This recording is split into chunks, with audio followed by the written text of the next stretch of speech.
आप लिटरली हंसोगे इसकी परफॉर्मेंस को देख के, RTX 4090 की परफॉर्मेंस को देख के। जनरेशन में ऐसी प्रोग्रेस 1000 सीरीज में देखने को मिली है जो आज देखने को मिल रही है आपको 4000 सीरीज पे। इस समय AMD पूरी तरीके से तबाह कर दिया गया है एनवीडिया के द्वारा। AMD के पास ये भी चांस है लॉन्च करेगा, लेकिन मुश्किल है कि एनवीडिया को हरा पाए। इस बार तो बहुत तगड़ी टक्कर है। मैं यूज कर रहा हूं Zotac gaming GeForce RTX 4090M extreme aero edition graphics card. कितना छोटा नाम है। And price of this graphic card is so cheap, so budget friendly कि आपको सिर्फ 2 दोस्त चाहिए होंगे अपने सेल करने के लिए। कितनी क्यों सेल करें जब आपके पास दोस्त हैं। अ friend in need is a friend Indeed. और इस समय आपको नीड है, आपको 4090 चाहिए और ये बहुत महंगा है। लाइक लिटरली मैं आपको क्या बताऊं इस ग्राफिक कार्ड के बारे में, सीरियसली बता रहा हूं। 4K सब ऑन कर दो गेम में, सब कुछ ऑन कर दो जो आपको नहीं पता है, उसके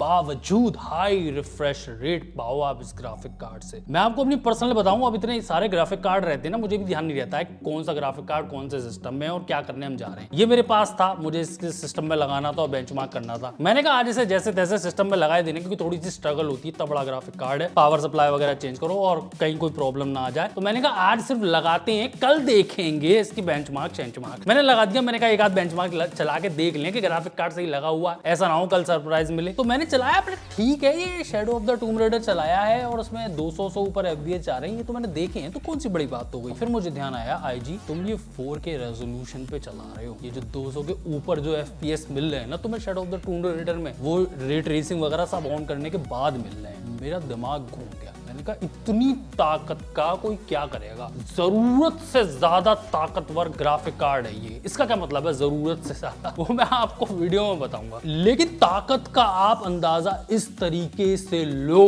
कि 3090 की डबल परफॉर्मेंस और 2080 Ti की ट्रिपल परफॉर्मेंस। 2090 क्यों नहीं कहा मैंने, 2080 Ti क्यों कहा, क्योंकि 2090 आया नहीं था कोई ग्राफिक कार्ड। और कई गेम्स में 4K रेजोल्यूशन पे ही चल रहा है, मीडियम सेटिंग्स पे 600 FPS भी टच करता है ग्राफिक कार्ड। मतलब इतनी ताकत का कोई क्या करे। लाइक हैवी गेम्स में भी आप सब कुछ ऑन कर दो, रे ट्रेसिंग भयानक ऑन कर दो, DLSS भी ऑन ही होगा, इतने FPS जनरेट करेगा कि आप जो है आपके पास 4K हाईएस्ट रिफ्रेश रेट, जैसे 144 हर्ट्ज मान लो आप, वो मॉनिटर है आपके पास 4K 144 हर्ट्ज, उससे भी ज्यादा FPS जनरेट करेगा ये कई गेम्स में। तो जरूरत से ज्यादा ताकतवर ये जो नया लॉन्च RTX 4090 है, इसमें आपको ज्यादा RT कोर्स, ज्यादा टेंसर कोर्स मिलते हैं और ये नए गेम्स में इनकी जरूरत पड़ रही है। जैसे एग्जांपल ले लो आप DLSS 3.0 का। DLSS आप जानते हो आर्टिफिशियल इंटेलिजेंस का यूज करता है और आपके फ्रेम जो है लोअर रेजोल्यूशन पर रेंडर होते हैं, उनको ये अपस्केल कर देता है, तो ग्राफिक कार्ड पे ज्यादा जोर नहीं पड़ता है। तो आप अगर छोटा ग्राफिक कार्ड भी खरीदते हो, आर्टिफिशियल इंटेलिजेंस की मदद से उसका रेजोल्यूशन बड़ा हो जाता है। और सिर्फ आर्टिफिशियल इंटेलिजेंस का यहीं पे क्यों यूज करना,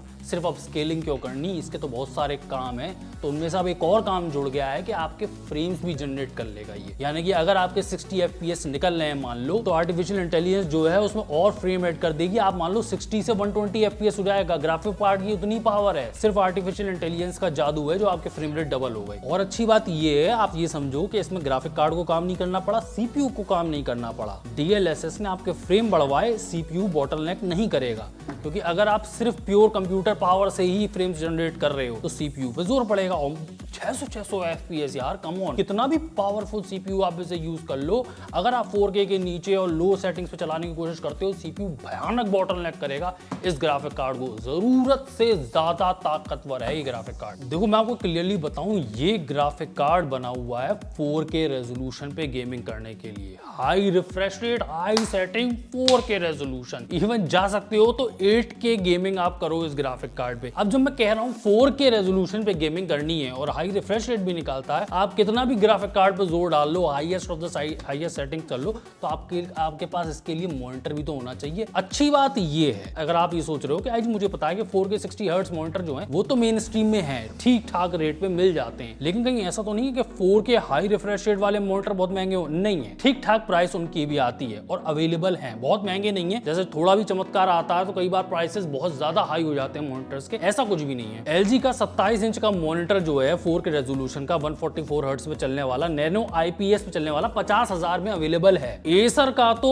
42 इंच का मॉनिटर 4K 144 हर्ट्ज में अवेलेबल है और प्राइस मात्र 56,000 है। अब देखो मैं आपको वीडियो में आगे से बढ़ने से पहले कुछ लफड़े बताता हूँ कि लफड़े क्या है इस ग्राफिक कार्ड के साथ। जब आप इतना पावरफुल ताकतवर कार्ड खरीदते हो तो थोड़ी सी नॉर्मल ग्राफिक कार्ड के मुकाबले में थोड़ी सी स्ट्रगल करनी पड़ती है आपको। वो थोड़ी सी स्ट्रगल क्या है, देखो एक तो मैंने कुछ सालों पहले 1-2 साल पहले जो है PSU लगाई थी अपने कंप्यूटर में। मुझे लगा था उस वक्त के हिसाब से बिल्कुल सही है, मोर देन एनफ है, ज्यादा बढ़ाने की भी क्या जरूरत है। लेकिन अब मेरी वो 750 वॉट की PSU फेल हो रही है इन ग्राफिक कार्ड्स की वजह से, तो मुझे PSU चेंज करना पड़ा, ऑप्शन ही नहीं है। एनवीडिया कहता है मिनिमम इसके लिए 850 वॉट की PSU चाहिए। वैसे सच्चाई में बताऊं, खेल नहीं करना चाहता था मैं, नया ग्राफिक कार्ड है, कहीं नई प्रॉब्लम्स होने लगी तो फिर लड़ते ही रह जाओ। लेकिन मैंने 3090 Ti जिसके लिए बारे में भी कहा था कि 850 वॉट की PSU जरूरत है, मैंने उसे 750 वॉट की PSU पे चलाया। अलबत्ता ये बता दूं, मैंने उसे ज्यादा RGB फैंस नहीं दिए। जो CPU था वो बहुत ज्यादा पावरफुल CPU नहीं दिया, क्योंकि CPU खींच लेगा और ग्राफिक कार्ड भी खींच रहा तो PSU पे जोर पड़ेगा। तो मैंने 750 वॉट की PSU पे चलाया, वो चला था। चलने को ये भी मैं चला सकता था, लेकिन मैंने खेल नहीं किया। मैंने कहा फिलहाल नया ग्राफिक कार्ड है, इसे जो चाहिए वो दे दो। अब मैं देने को इसे 1000 वॉट या फिर 1300 वॉट भी दे सकता था, वो भी मैं आपको दिखाऊंगा। 1000 वॉट 1300 वॉट की PSUs आपको दिखाऊंगा बाद में लगा के इसके ग्राफिक कार्ड्स के साथ। लेकिन फिलहाल जैसा एनवीडिया ने कहा मैंने वैसे ही किया, 850 वॉट की PSU लगाई इसके साथ। तो वो भी आप देख लेना कि आपके पीसी में 850 वॉट की PSU है। और PSU की बात चल रही है तो आप ये भी जान लो कि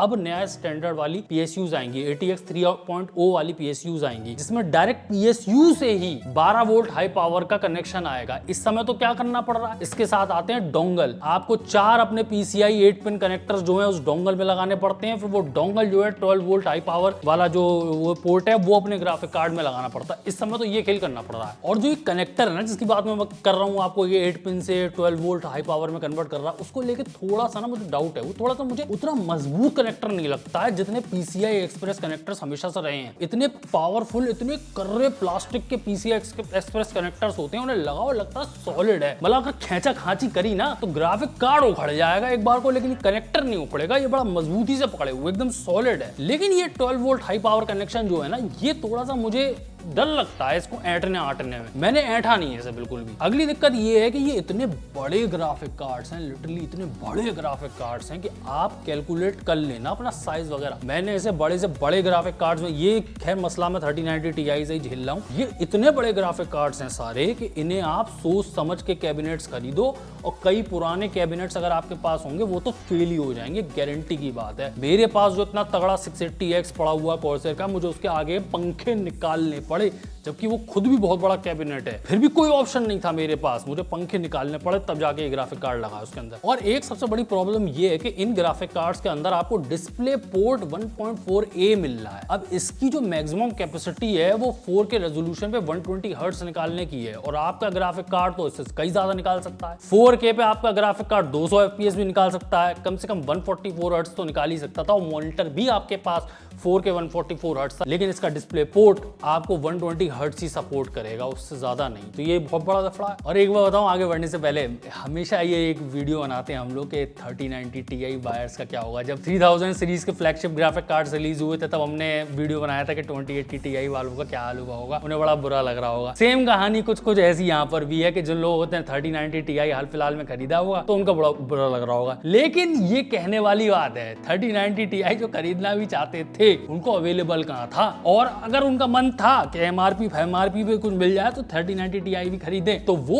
उसकी इतनी ज्यादा, एक तो बहुत ही ज्यादा महंगा ग्राफिक कार्ड और क्रिप्टो की वजह से और भी ज्यादा महंगा हो गया है। जो अच्छे अमीर है वो भी हार जाएं, खरीदने से मना कर दें, इतना महंगा हो गया। खैर मार्केट में अवेलेबल ही नहीं था, ढूंढने भी जाओ दुकानदार से पूछो कि प्राइस तो बता दे भाई, कुछ नहीं है, तो वो कह रहा हमने नहीं मंगाया, कोई खरीद ही नहीं रहा है, तो हम मंगा ही नहीं रहे, अवेलेबल ही नहीं था मार्केट में। देखो मैं आपको इसके ग्राफिक कार्ड के बारे में कुछ चीजें बताऊं प्राइस को लेके। प्राइस मैं जमाने से देख रहा हूँ, 900 सीरीज, 1000 सीरीज, 2000 सीरीज, 3000 सीरीज और अभी 4000 सीरीज। प्राइस का लफड़ा मैं आपको बताऊं, ये उन लोगों के लिए होते हैं प्रोडक्ट्स जो प्राइस नहीं पूछते। मैं आपको सीरियसली बताऊं, वो ये पूछते हैं बेस्ट क्या अवेलेबल है। जब वो दुकानदार से इतना ही कहते हैं, जहां से भी ले रहे होंगे बेस्ट क्या अवेलेबल है। दुकानदार कहता है बेस्ट चाहिए आपको, मतलब कोई वो नहीं है, हाँ वो कहेंगे हाँ बेस्ट चाहिए, तो 4090 ले लो, 7950X ले लो, 670 वाला मदरबोर्ड ले लो, 4K हाईएस्ट बड़ा से बड़ा मॉनिटर ले लो, हाईएस्ट रिफ्रेश रेट देने वाला मॉनिटर हो। ये उस तरीके से है कि आदमी कहता है कि मुझे बेस्ट कार चाहिए, बजट ऑप्शन नहीं है, 2 करोड़ की अवेलेबल है तो 2 करोड़ की कार दिलवाओ। जबकि आप भी जानते हो कि 40 लाख की मक्खन इतनी बढ़िया बढ़िया गाड़ियां आती हैं, इतनी पावरफुल लग्जरी से सुसज्जित 40 लाख में भी, लेकिन वो कहते हैं नहीं 2 करोड़ वाली हमारा बजट है, हम चाहते हैं कुछ बेस्ट से बेस्ट दिखाओ, 2 करोड़ वाली गाड़ी दिखाओ। और ऐसे लोगों की संख्या बहुत ज्यादा है। आपको क्या लगता है कि जो कंपनी है वो इसलिए निकालती है ऐसे प्राइसेस को खरीद ही नहीं पाए? खरीदते हैं लोग। उन्होंने कहा पहले पास्ट में हमने जो खरीद सकते थे महंगा, जो 2 करोड़ की गाड़ी खरीद सकते थे उनको भी 40-40 लाख की गाड़ी बेची, तो हम वो प्रॉफिट क्यों ना कमाएं? हम प्रोडक्ट की प्राइस इतनी ज्यादा ना रखें कि अगर एक भी बिक जाए तो भयानक उससे प्रॉफिट जनरेट हो। इसलिए आप देखते हो इनकी प्राइसेस ऐसी हैं। और एक बात आपको बात बताऊं ना, अगर आपको समझ में ना आ रहा हो कि प्राइस का फंडा, देखो प्राइस का फंडा ये चीपनेस और इनएक्सपेंसिव और एक्सपेंसिव और कॉस्टली जो है वो कंपैरेटिव कॉस्ट होती है। जो 10 लाख की गाड़ी का मालिक है, जिसके पास पैसे उतने ही थे कि वो 10 लाख की गाड़ी खरीद सके, उसके लिए 40 लाख की गाड़ी महंगी है। उसका ख्वाब होता है, वो देखता ही रह जाता है कि वाह 40 लाख की गाड़ी, मजे ही आ जाते होंगे इसे चला के। लेकिन जिसके पास 2 करोड़ की गाड़ी है ना, वो उस 40 लाख की गाड़ी की तरफ देखता है कि ये तो हमें नहीं चाहिए, ये तो बहुत सस्ती गाड़ी है, उसमें वो चीजें नहीं है, हमें तो 2 करोड़ वाली में मजा आ रहा। हमारे लिए एक सस्ती गाड़ी है। 10 लाख वाले के लिए 40 लाख की गाड़ी महंगी थी और 2 करोड़ वाले के लिए 40 लाख की गाड़ी सस्ती थी। वो तो कहेगा ये 40 लाख वाली 3 उठा लाओ तब भी बहुत पैसे बचेंगे। ये आपके पास कितने एसेट्स और आपकी इनकम कितनी है उस पर डिपेंड करता है। और मेजॉरिटी लोगों की इनकम बहुत अच्छी है इवन इन इंडिया। चलो दोबारा वापस आ जाते हैं उसी टॉपिक पे कि जरूरत से ज्यादा ताकतवर ग्राफिक कार्ड है। जरूरत से ज्यादा का ताकतवर का और क्या मतलब है? कई चीजें तो पीछे बता चुका हूं। ये ग्राफिक कार्ड बना ही नहीं है ये 1080p और 2K गेमिंग के लिए। ईमानदारी से बता रहा हूं, ये 4K गेमिंग के लिए ही बना है, हाई रिफ्रेश रेट पे। सारी सेटिंग्स बिल्कुल टॉप पे कर दो, क्योंकि 2 चीजें होंगी इस ग्राफिक कार्ड के साथ। ये ग्राफिक कार्ड तो मना नहीं चलेगा, ये तो भकाभक FPS निकालेगा। होगा ये आपके CPU के दम निकल जाएगी। CPU आपको बॉटलनेक करेगा, इतने FPS निकाल ही नहीं पाएगा। जो प्रेजेंट के भी बड़े से बड़े CPUs हैं वो भी हार जाएंगे इस ग्राफिक कार्ड के सामने। अगर आपने इससे कह दिया कि 1080p पे चला, तो CPU तो कहेगा बस यहाँ ये मजाक ही करने आए हो क्या, इतने ज्यादा FPS निकाल के क्या करोगे। दूसरी चीज होगी, कई गेम्स की कैप्स है, जैसे GTA 5 है वो 2013 में बना था, तो वो इस तरह से सोच के नहीं बनाया गया था कि इतने बड़े बड़े ग्राफिक कार्ड्स भविष्य में आएंगे और उनके लिए हमें तैयारी करनी है। वो गेम 180 FPS पे लॉक्ड है, उससे ज्यादा नहीं निकल सकते हैं। तो या तो आपका CPU बॉटलनेक करेगा या फिर गेम ही मना कर देगा कि इसके ऊपर FPS में निकाल नहीं सकता, हमारा गेम इंजन सिर्फ इतने ही FPS निकालता। जरूरत से ज्यादा ताकतवर ग्राफिक कार्ड। लेकिन एक बात बताना चाहूंगा, जैसे आप कह रहे हो अजीब तो FPS निकाल रहा है, अगर मान लो DLSS ऑफ कर रखा है, ठीक है, आप प्योर रेस्टराइजेशन कर रहे हो, जितना जोर डाल सकते हो, रे ट्रेसिंग ऑन कर रखी है, DLSS ऑफ कर दिया है, इसकी दम निकालनी है मुझे ग्राफिक कार्ड की, तो ऐसा हो सकता है कि आपको 70 FPS मिले 4K रेजोल्यूशन पे। लेकिन DLSS ऑफ करके गेम्स को चलाना, जो DLSS सपोर्ट कर रहे हैं, आपका सब कुछ पूरा सिस्टम सपोर्ट कर रहा है, ये इस तरीके से है कि आपने कार जो है वो हैंड ब्रेक खींच के चला रहे हो, आप उसे चलने ही नहीं दे रहे हो कार को पूरी स्पीड पे। DLSS से कोई प्रॉब्लम नहीं है, ये आपको टेक्नोलॉजी मिलती है, तो इसका तो इस्तेमाल होना ही चाहिए। टेंसर कोर्स अलग से आपके ग्राफिक कार्ड में ये हार्डवेयर लगा हुआ है इसी काम के लिए। और मैं आपको एक बात बताऊं, गेमिंग को चलो बात हो रही है, ज्यादातर गेमिंग की बात करते हैं हम लोग, ये बहुत ज्यादा ताकतवर है, लेकिन ये क्रिएटिव लोगों के लिए भी है। ब्लेंडर जैसी चीजों में जो 3D आर्टिस्ट होते हैं वो बहुत काम करते हैं। काफी लोग इसे सिर्फ गेमिंग के लिए नहीं लेंगे, काम के लिए लेगा। उनके लिए तो ये बड़े, इनसे भी बड़े कोई प्रोडक्ट आएंगे वो उसे भी लेंगे, क्योंकि उनके बिजनेस में इससे प्रॉफिट होता है। आपको क्या लगता है, इतनी हाई प्राइसेस नहीं फिर भी ग्राफिक कार्ड बिकते रहे, क्यों बिकते रहे? क्योंकि तब भी लोगों को प्रॉफिट हो रहा था। वो महंगे ग्राफिक कार्ड खरीद के भी माइनिंग करते थे, उससे भी प्रॉफिट होता था उन्हें। ऐसी चीजें ब्लेंडर, डाविंची रिजॉल्व इन सबसे होंगी, क्योंकि अब जो वर्कलोड है उसमें आधा टाइम लग रहा है 3090 Ti जैसे ग्राफिक कार्ड के मुकाबले में। आप जरा सोचो, इन ग्राफिक कार्ड्स को हाथों हाथ लोग लेंगे, 3D आर्टिस्ट वगैरह। अब AMD को तबाह करने के लिए ये एनवीडिया ने काम किया है। हुआ ये कि हम पहले भी कई बार ये बात कर चुके हैं कि भाई जब कंपटीशन ही नहीं है तो दूसरी कंपनी कहती है कि मैं अपनी फुल पावर क्यों लगाऊं, मैं अपनी उतनी प्रोग्रेस नहीं दूंगा और दाम भी बढ़ा दूंगा। लेकिन हुआ ये कि 6950 XT बहुत क्लोज आ गया, AMD का ग्राफिक कार्ड बहुत क्लोज आ गया फ्लैगशिप एनवीडिया के, और पैसे वैसे भी वही, मुकाबले में परफॉर्मेंस भी वही। अब ये आप समझो इन कंपनियों का, खासकर जैसा पहले इंटेल का करती थी और एनवीडिया इस समय कहती है कि हम फास्टेस्ट है, हम फास्टेस्ट है। अगर ये मिथ चला गया कि नहीं दूसरी कंपनी का फास्टेस्ट है, तो आप बहुत बड़ा अपनी जो ब्रांड वैल्यू है वो खो दोगे। यही इंटेल ने खोई। आपको याद हो कि जब ये 8 कोर 16 थ्रेड के प्रोसेसर AMD ने लॉन्च किए, तब भी बहुत लंबे टाइम तक इंटेल ये कहता रहा, हाँ ठीक है हमारा i7 जो है 8 थ्रेड का है, 4 कोर 8 थ्रेड का है, लेकिन फास्टेस्ट गेमिंग CPU है, fastest gaming CPU of the world है। वो ब्रांड वैल्यू उनके पास रही, वो भी छिन गई, वो भी AMD ने छीन ही ली अल्टीमेटली, लेकिन एक लंबे टाइम तक वो इंटेल के पास रही। ब्रांड वैल्यू खोना बहुत नुकसानदायक है कि अब दूसरी कंपनी के पास फास्टेस्ट ग्राफिक कार्ड है, और ऐसा हो गया। 6950 XT काफी पास आ गया, तो एनवीडिया ने कहा भाई ये बहुत पास है, अगर अगली जनरेशन फुल पावर के साथ नहीं निकाली, हमने बहुत बड़ा लीप नहीं दिया जनरेशन का, तो कहो AMD बगल में आके बैठ जाओ, कहो ओवर क्रॉस कर जाए। तो अब तबाह करने के लिए AMD को इतना पावरफुल, इतनी बड़ी जनरेशनल लीप दी है, जैसी 1000 सीरीज पे देखने को मिली थी हमें एनवीडिया की। लेकिन मैं फिर भी कहूंगा अभी आप AMD के भी ग्राफिक कार्ड्स लॉन्च होने दो, प्राइसेस तो देखने पड़ेंगे एक बार को। शायद AMD ये जो फास्टेस्ट ग्राफिक कार्ड है वो तो नहीं कर पाएगा, मोस्ट प्रोबेबली यही चांसेस हैं, लेकिन प्राइस में वो देखना होगा कि AMD का जो ग्राफिक कार्ड है वो कितने का आता है, और उसके मुकाबले में एनवीडिया के ग्राफिक कार्ड कितने में मिल रहे हैं, वो भी देखने वाली बात होगी। तो कैसा लगा आपको ये RTX 4090 ग्राफिक कार्ड? आपके पास 2 फ्रेंड्स हैं, आपने उनसे कह रखा है, बात कर लिया आपने, friend in need is a friend Indeed, वो कर लो आप बात, अब वरना मिलेगा कैसे 4090। वीडियो अच्छा लगा तो लाइक करें, चैनल पर सब्सक्राइब करें। मैं हूं जी, आप देखते हैं इंडिया चैनल में, वीडियो में, तब तक गुड बाय, टाटा।